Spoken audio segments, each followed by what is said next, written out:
आज आमर पूर्वतन मुख्यमंत्री दलर सभापति 4.5 कोटी जनमानसर नेता माननीय मुख्यमंत्री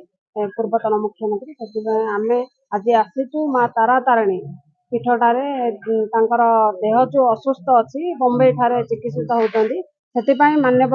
पूर्वतन मुख्यमंत्री आशु आरोग्यना आज तारा तारिणी मंदिर बाड़े आम दीप प्रज्वलन करमी सुस्थ होगी भलरे आसवे केमी 4.5 कोटी जनमानस लोक मानकर सेवा करेंगे जितेबाला पूर्वतन मुख्यमंत्री नवीन पट्टनायक जितेबाला नामांकन दाखल करने को जाते से माँ तारा तारिणी पीठठारे माँ को प्रार्थना करके नामांकन दाखल करुले आम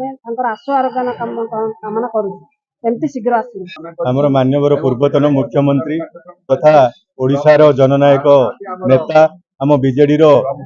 सभापति माननीय नवीन पट्टनायक आज स्वास्थ्य खराब थिबा जोगु से बॉम्बे रो कोकिलाबेन हॉस्पिटल रे चिकित्सित होउचंती तांकर जो अधिष्ठात्री देवी अछंती माँ तारा तारिणी दक्षिण ओडिशा रो समस्त अधिष्ठात्री देवी माँ तारा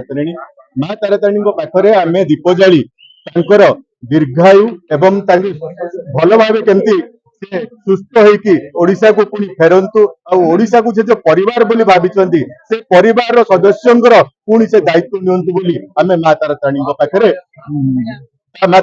पाखरे विनती करूछु। 4.5 कोटी ओडिया जनमानसर जी नेतृत्व नौथिले जी हृदय बसवास करछंती से माननीय पूर्वतन मुख्यमंत्री नवीन पट्टनायक विरोधी दल नेता से आज मुंबई रे चिकित्सित होउचंती एवं किछि एबे सुनिया पाइलु तांकर ऑपरेशन भी सक्सेसफुल हेछि तेनु मांग पाखु आमे आस्तिलु दीप लगेबा पई एवं आपण माने जानिथिबे मां तारातारिणी को आशीर्वाद रे माननीय मुख्यमंत्री आज तारातारिणी मंदिर रो उन्नति कौन करछंती जोड़ा कि केही भी करि पार नथिले माननीय पूर्वतन मुख्यमंत्री करिकी देखैछंती एवं से जेबे भी गंजाम आसंती प्रथमे मां को आशीर्वाद नहीं जाती तेणु आम समस्त आज गंजाम जिलार युव छात्र एवं पुरस्तमपुर ब्लॉक खलिकोट निर्वाचन मंडल समस्त जनसाधारण आसते मां को दीप लगे आशु आरोग्य कामना कर से केमती दीर्घायु हूँ सारा ओडिशा रे पुणी से लोक सेवा जोगे था मां पाखे प्रार्थना कर।